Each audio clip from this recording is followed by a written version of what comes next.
She hid her pregnancy from a millionaire years later. Fate made him see the truth. Hello, everyone. Before we begin today's story, I have a small favor to ask. Please hit subscribe and turn on the notification bell so you never miss our channel's new videos. It is quick, free, and the best way to support us in bringing you more dramatic stories. Your support means the world to us. Where are you watching from? Drop your city or country in the comments below. Thank you very much. Now let us return to our main character. The hospital corridor smells like antiseptic and quiet panic. The lights are too bright, the kind that make every thought feel louder than it should. She stands near the vending machines, one hand wrapped around a paper cup of water that has already gone warm, the other pressed flat against her stomach, as if she can keep the world from noticing what her body already knows. Across the glass doors at the far end of the hall, he laughs with a doctor. The sound carries. Confident. Easy. The laugh of a man who does not expect bad news today. She freezes. He looks older than the last time she saw him. Sharper. Better dressed. The watch on his wrist catches the light, a quiet signal of success she pretends not to see. He does not see her. Not yet. And for a few seconds she hopes it stays that way. Her phone vibrates in her pocket. A reminder she set for herself weeks ago. First appointment. 12 weeks. She does not need the reminder. Every morning, sickness, every restless night, every careful calculation of groceries and rent has already carved the truth into her bones. She takes a breath. Then another. She tells herself this is just a coincidence. Hospitals are big. Cities are bigger. People cross paths all the time and walk away unchanged. But fate has never cared about what feels fair. A nurse calls her name. Softly. Kindly. Loud enough. He turns. For a fraction of a second their eyes meet. The world narrows to that thin line of recognition, the kind that pulls old memories to the surface without asking permission. His smile fades. Confusion flickers. Then something else, a question he does not voice. She looks away first. She steps toward the nurse, toward the door that promises answers she is not sure she wants. Each step feels heavier than the last. She tells herself she is doing the right thing. She has been telling herself that since the night she left. Back then he was not a millionaire. He was just a man with ambition and a calendar always too full. He talked about the future in broad strokes, about risks and timing and doing things the right way. She listened. She believed him. She believed in him. And then she found out she was pregnant. She did the math in her head the same way she always does.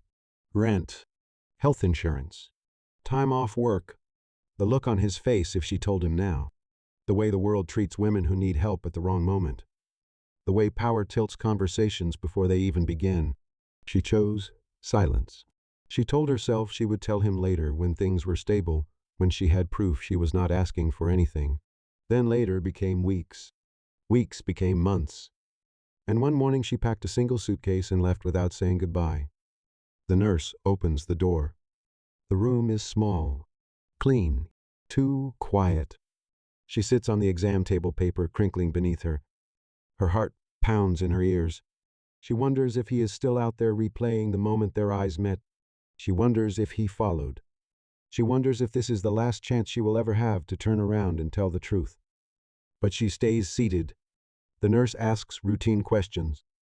Name. Date of birth. Any pain. She answers automatically, the way you do when you are afraid your voice might betray you. When the nurse asks if there is a father to notify, she hesitates for half a second too long. She shakes her head. No. Outside footsteps past the door. A familiar cadence. Confident. Purposeful. The sound of a man who always walks like he belongs wherever he is. She presses her lips together. She tells herself that some truths are safer left unspoken. That love does not always mean presence. That protecting a child sometimes means carrying the weight alone. What she does not know yet is that fate has already noticed her decision, and it is not finished with either of them. The nurse closes the door gently behind her and the quiet settles in again. It is the kind of quiet that gives space for memories to surface whether you want them to or not. She stares at the pale blue wall across from her, but she does not really see it.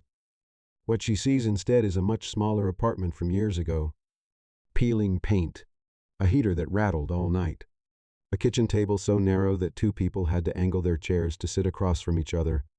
That was where she learned how carefully he folded his sleeves when he talked about work, as if the future might wrinkle if he did not treat it gently. Back then, he was always in motion.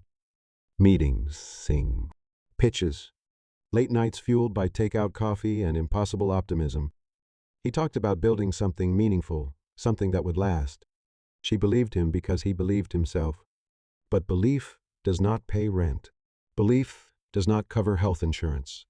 And belief does not quiet the voice that whispers what happens if he walks away. When the pregnancy test turned positive, she did not cry. She sat on the edge of the bathtub and stared at it until the room felt too small to breathe in. Her first thought was not about love. It was about timing. It was about numbers. It was about how quickly people change when they feel cornered. She imagined telling him, imagined his silence, imagined him saying all the right things while calculating all the wrong fears. She imagined becoming another complication in a life already stretched thin, another risk he did not ask for. So she waited. She waited for the right moment that never came. She waited until waiting itself became a choice. By the time she left, he was already slipping into a world that did not have space for uncertainty. She told herself she was doing him a favor, that if he never knew, he would never have to choose, that she would rather carry the weight alone than watch resentment slowly poison something that once felt clean. The doctor enters the room now, flipping through a chart. He smiles politely, asks how she is feeling. She answers honestly but quietly, tired, nervous. He nods, used to both. As he explains what will happen next, her mind drifts again. This time to the nights she spent working double shifts after the baby was born, to learning how to hold a newborn with one arm while answering emails with the other, to the first time she realized her child had his eyes, the same steady gaze, the same habit of tilting his head when he listened. She never told anyone who the father was.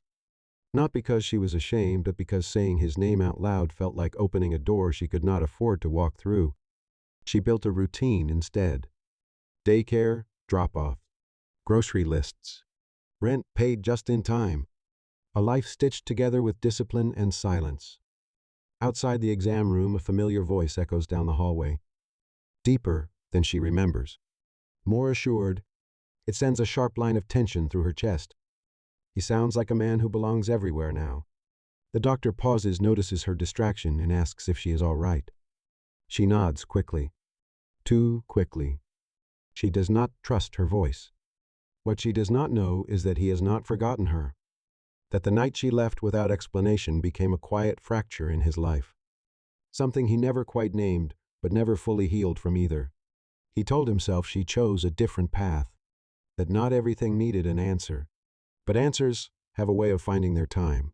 The doctor finishes his explanation and steps out to prepare for the exam. She is alone, again. Her hands rest on her stomach, protective, instinctive. She whispers a promise she has repeated for years, that she will keep her child safe, that she will not let the world decide their worth. She does not see him stop outside the door. She does not see the name on the chart through the small glass window. She does not see the way his expression changes when memory collides with reality. For now, she believes she has kept her secret intact. She is wrong. The exam room hums softly with the sound of machines warming up. It is a steady, almost comforting noise, but her body remains tense. She lies back as instructed, hands folded tightly together, eyes fixed on a small crack in the ceiling tile above her. This moment always brings everything rushing back. The technician speaks gently, explaining each step, but she has been here before. She knows the rhythm of these rooms. She knows how hope and fear sit side by side on the same narrow bed. As the cool gel touches her skin, she inhales slowly, grounding herself the way she learned 2 years ago.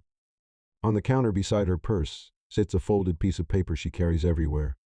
It is old now, creased at the corner's edges, soft from being unfolded and refolded more times than she can count. She does not need to look at it to know what it holds.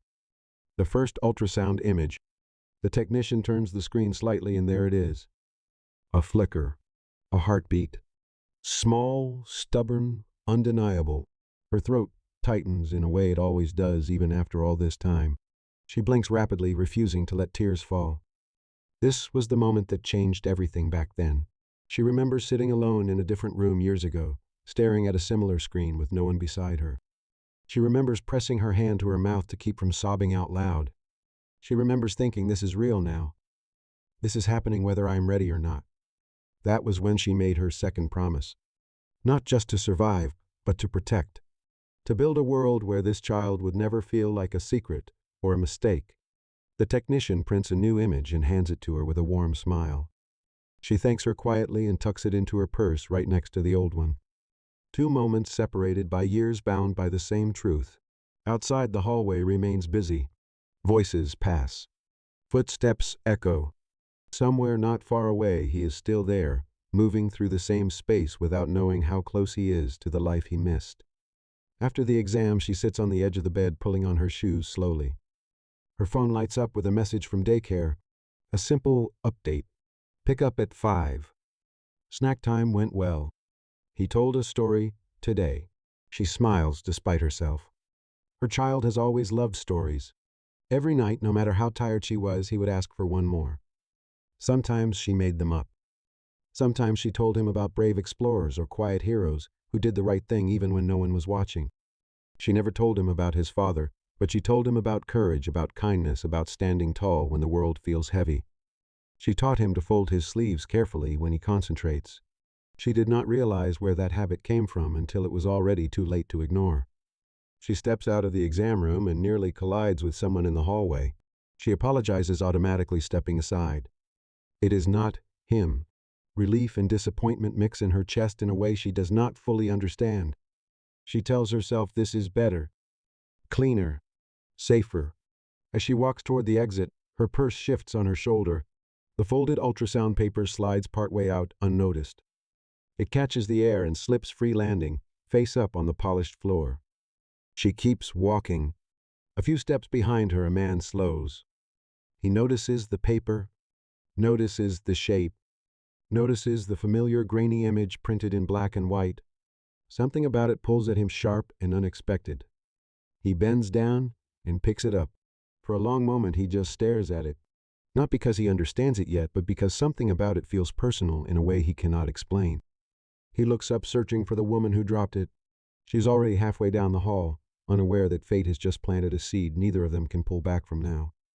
He stands there longer than he should, the noise of the hallway fading into the background. The paper feels thin in his hand, almost fragile, yet it carries a weight he cannot explain. He tells himself it is nothing. Just a routine image. Something people drop every day in places like this. And still, he does not put it down. The woman is nearly out of sight now, her figure swallowed by the turn of the corridor. For a brief moment he considers calling out to her. Just to return it. Just to be polite. But something holds him back. A hesitation he has learned to trust over the years.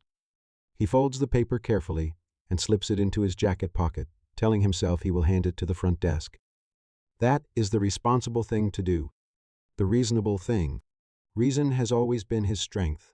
Later that afternoon, he sits in his office overlooking the city glass walls, framing a skyline that now bears his name in steel and light. Meetings stack back to back. Decisions move millions of dollars with a nod. People listen when he speaks. He should feel satisfied. Instead, his mind drifts back to the hospital hallway, to a familiar profile he has not seen in years, to the way she looked at him, then away, as if seeing him hurt more than not seeing him at all. That night, after the last call ends and the office empties, he loosens his tie and leans back in his chair. The city hums below, restless and alive. He reaches into his pocket, fingers brushing against folded paper. He unfolds it slowly. The image stares back at him. Grainy, small, a shape that anyone else might glance at and move on from. But he does not. He studies it the way he studies contracts and projections, looking for patterns, meaning implications. There is a handwritten date in the corner. His breath catches when he reads it. The timeline does not make sense. Not unless something else does. He tells himself he is overthinking. He tells himself coincidence is just coincidence. But memory is not so easily dismissed. He remembers the night she left, the unanswered messages, the empty apartment, the way her absence never fully faded, even as his life expanded beyond anything he once imagined. Across town, she unlocks the door to her small apartment, slipping off her shoes with practiced quiet. The place is modest but clean. Toys are neatly stacked in a corner. A drawing taped to the refrigerator shows a stick figure family under a crooked sun. She moves through her routine automatically. Dinner, homework, bath time. Her child talks about his day, about a story he told at school, about how the teacher laughed. She listens, smiling, nodding, anchoring herself in the present. After he falls asleep, she sits on the edge of the bed and exhales. This is the part of the day she rarely shares with anyone.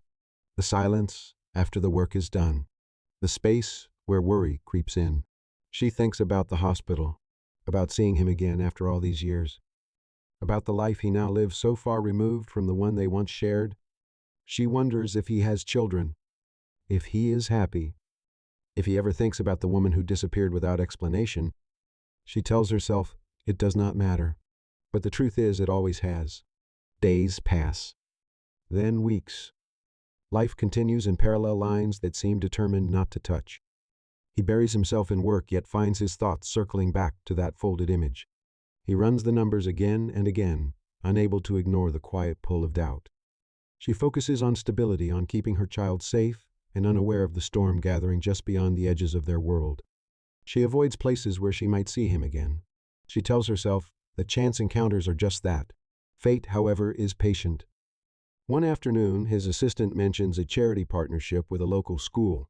He listens with half his attention until a familiar name is spoken. A neighborhood. A program for young children. Something clicks. He agrees to attend the event without fully understanding why. He tells himself it is good publicity, good leadership, good optics. Deep down he knows it is none of those things. It is the same force that made him pick up a piece of paper from a hospital floor. The same force that has been quietly aligning their paths since the day she chose silence. And soon, whether either of them is ready or not, those paths will cross again.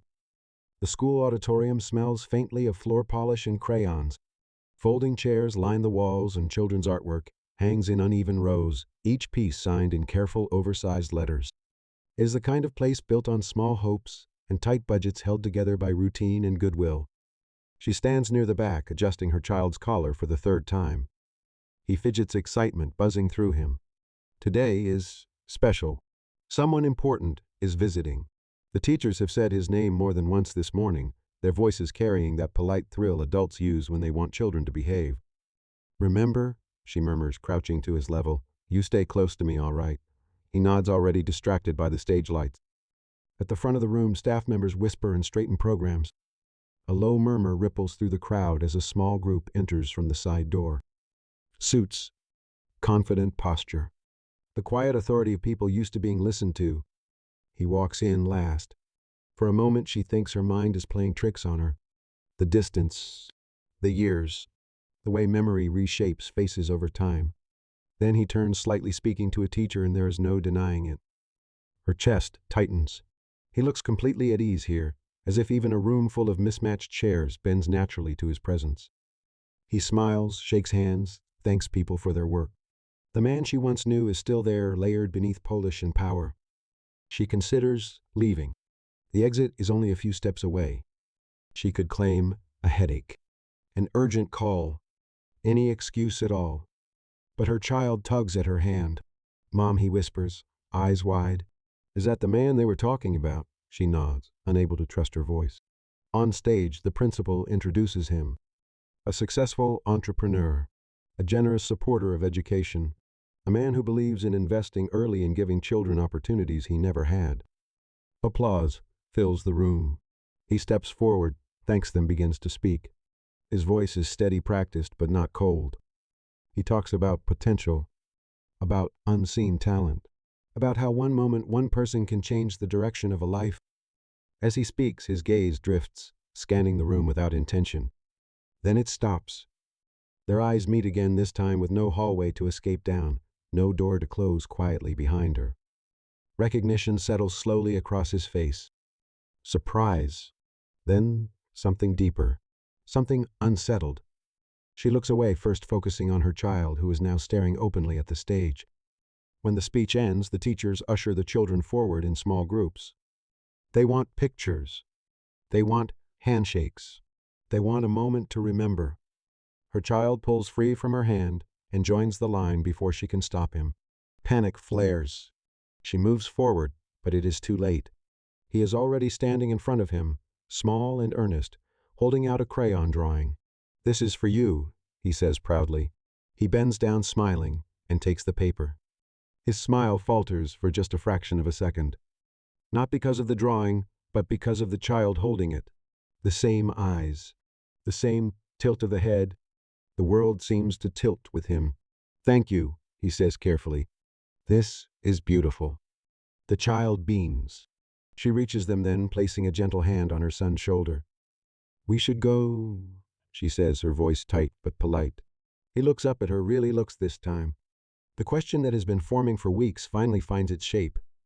"This is your son," he says quietly. It is not a question. The room buzzes around them, unaware that something irreversible has just been set in motion. She holds his gaze, years of silence, pressing against her ribs. "Yes," she says, and just like that, fate closes the distance she spent years trying to protect. The room seems to shrink around them. Children laugh somewhere behind him. Teachers call out names. Cameras click. None of it feels real anymore. He straightens slowly, still holding the drawing in his hand. His eyes move from the paper to the child, then back to her. The pieces that refused to align before now snap into place with a force that steals the air from his lungs. "How old is he?" he asks. His voice is calm, but only because years of boardrooms and negotiations have trained it to be. Underneath, something raw is breaking open. She hesitates, just for a moment. Then she answers. "He is 6. 6 years." The number lands heavy and exact. His mind races backward, counting months, replaying timelines he thought he had buried. The hospital hallway. The ultrasound image. The date scribbled in the corner. Her disappearance. The silence that followed. All of it points to the same truth. He lowers himself again so he is eye level with the child. "What is your name?" he asks gently. The boy answers without fear, without hesitation. He has no idea this moment is anything more than a kind stranger taking interest in his drawing. He nods, repeats the name softly as if testing how it feels in his mouth. She watches him closely now, every muscle tense. She has imagined this moment in fragments for years. Anger, accusations, public humiliation. She prepared herself for all of it. What she did not prepare for is the silence. He stands, taking a step back to give them space. "We should talk," he says quietly. It is not a demand. It is not a plea. It is a statement shaped by gravity. "Not here," she replies immediately. Her hand tightens on her son's shoulder. "Not like this." He nods. "Of course." They step aside into a quieter corner of the auditorium, just far enough from the noise to speak without being overheard. He keeps his distance from the child, as if afraid that one wrong move might shatter something fragile. "You knew," he says. "You knew, and you never told me." She meets his gaze. Her voice does not shake. "Yes." Why the question carries more than curiosity. It carries loss. Missed birthdays. First steps. A childhood lived without him. She exhales slowly. "Because I was scared. Because you were building a life that did not have room for uncertainty. Because I did not want to be the woman who showed up with a pregnancy and watched you feel trapped." "That was not your decision to make," he says, sharper than he intends. "I know," she replies, "but it was my reality to live with." He runs a hand through his hair, the polished image slipping for the first time. "You decided I did not deserve to know my own child. I decided he deserved peace," she says. "And I decided I could give him that without asking you to choose." They stand there, the truth stretching between them, heavy and undeniable. The child shifts beside her, sensing the tension but not understanding it. "This changes everything," he says, finally. "It does not have to," she answers. "We have a life. A routine. I did not bring him here for this." "I am not asking to disrupt his life," he says, though even he can hear the uncertainty in his words. "I am asking to be part of it." The words hang in the air, fragile and unfinished. She looks at him, really looks at him, and sees not the millionaire the world sees, but the man who once talked about building something meaningful at a narrow kitchen table. the man who never got the chance to know what he helped create. You cannot buy your way into this, she says quietly. He is not a project. He is a person. He nods. I know. The child tugs at her sleeve. Mom, are we going? She crouches down, smoothing his hair. Yes, we are. She looks back at him. If you want to talk, we can talk. Slowly. On my terms. He does not argue. He does not offer solutions or money or power. Okay, he says. I will wait. As she walks away, her heart pounds, not with fear this time, but with the terrifying weight of a door she can no longer keep closed. Behind her, he watches them leave the drawing still clutched in his hand. For the first time in years, the future feels uncertain. And for the first time, he does not look away. The argument does not happen all at once. It unfolds in fragments, stretched across days that feel heavier than they should. He calls first, leaves a message, calm, respectful, asking when they can talk. She does not return it immediately. She spends that evening folding laundry, listening to her child hum to himself in the next room. The rhythm of ordinary life steadies her, reminds her why she chose silence in the first place. This is what she protected. This small, quiet stability. When she finally agrees to meet him, she chooses a public cafe near the park. Neutral ground. No power imbalance. No closed doors. He arrives early, dressed simply, without the entourage that usually follows him. When she walks in, he stands uncertain, like a man stepping onto unfamiliar ground. They sit across from each other, hands wrapped around untouched cups of coffee. I keep replaying it, he says. Every moment. Every sign I missed. She looks out the window instead of at him. There were no signs. I made sure of that. That does not make it better, he replies. It makes it worse. The words sharpen between them. You think I wanted this? She asks, her voice tight. You think raising a child alone was some noble plan? I did what I had to do. You took my choice away, he says. You decided I would not be a father. And you think you would have stayed, she fires back. You were building an empire. You barely slept. You barely stopped moving. What space was there for a child? He opens his mouth, then closes it. The truth lands uncomfortably close. I would have tried, he says finally. Trying is not the same as showing up, she says. And I could not gamble his life on your intentions. Silence settles between them again, thick and unresolved. I am angry, he admits. I am angry about the years I lost. About the firsts I will never get back. Her eyes finally meet his. I know. I live with that every day. He exhales slowly. But I am also afraid. Afraid that if I push too hard, I will lose him before I ever know him. The honesty disarms her more than anger ever could. This is not about you catching up, she says quietly. It is about him feeling safe. I understand, he says. Or at least I am trying to. She leans back, exhaustion creeping into her bones. Then you need to understand something else. You do not get to rewrite the past. You do not get to walk in and take over. I do not want to, he says. I want to earn my place. The words hang there, fragile but sincere. They leave the cafe without resolution, without promises, without forgiveness.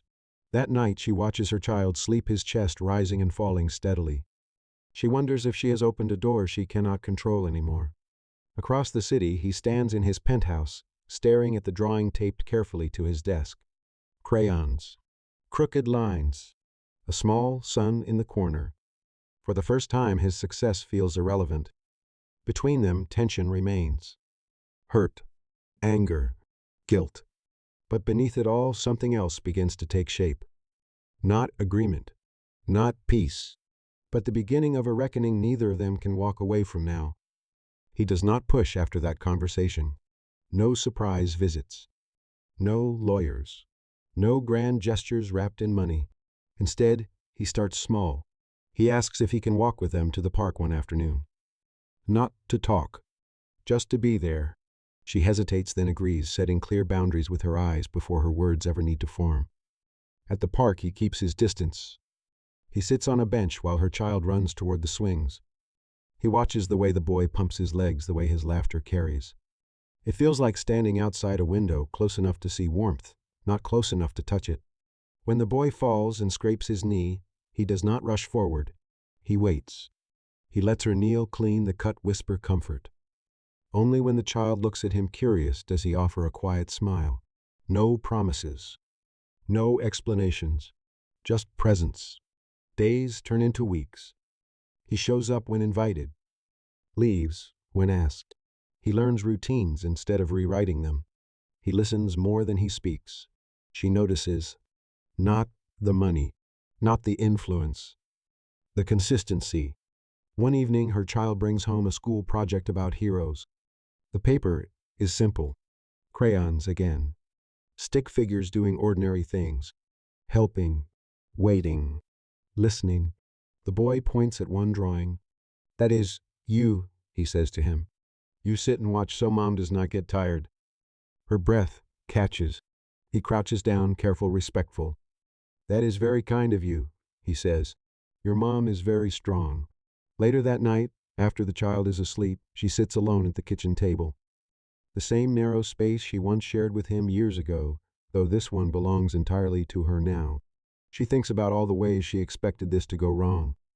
And how it has not. Not yet. The next time he comes over, she does not stand by the door. She invites him in. Just a little. Just enough. This does not change everything, she says quietly. But it changes something. He nods. That is enough for now. There is no dramatic reconciliation. No sudden forgiveness. Just a shift. A door unlocked, but not thrown open. For the first time since fate forced them face to face, she allows herself to imagine a future that does not require carrying everything alone. And for the first time he understands that love, real love, is not about reclaiming the past. It is about earning the present. The first time he hears the word dad, it is not planned. It happens on an ordinary morning, the kind built from small routines rather than milestones. She is rushing to get breakfast on the table, half listening as her child talks about school. He is there too, sitting at the counter, sleeves folded neatly, reading a note from the teacher she handed him without thinking. The boy looks up from his cereal and says it naturally, without ceremony. Dad, can you help me tie this? The room goes still. He freezes, afraid that moving might break something delicate. He looks at her instinctively, searching for correction, for resistance. She does not say anything. She simply nods once. He kneels beside the chair, hands, careful, voice, steady, even as his chest tightens. Of course, he says. Later, after the child runs off to put on his shoes, they stand together in the quiet kitchen. Sunlight spills across the floor. There is no grand speech, no promise of forever spoken aloud. You did not have to allow that, he says softly. I know, she replies. But he decided, and I trust him. Trust. The word settles between them, earned slowly, deliberately. Over time, life reshapes itself. He learns school schedules instead of stock charts. He learns how to pack lunches, how to listen without fixing how to stay. He never tries to erase the years he missed. He honors them. She watches him choose presence again and again, even when it costs him comfort, even when no one is watching. One evening, as they walk home from the park, he stops beneath a streetlight. The city hums around them, indifferent and alive. I do not want to make up for the past, he says. I want to be worthy of what we have now. She studies him for a long moment, then reaches for his hand. That is all I ever needed to hear. The child runs ahead, laughing, unaware of how much has changed because two people finally stopped running from the truth. Some secrets are born from fear. Some silences from love. But truth, when it finally arrives, does not demand punishment. It asks for courage. And in choosing it, they do not just find each other again. They build something stronger than what was lost. They build a family.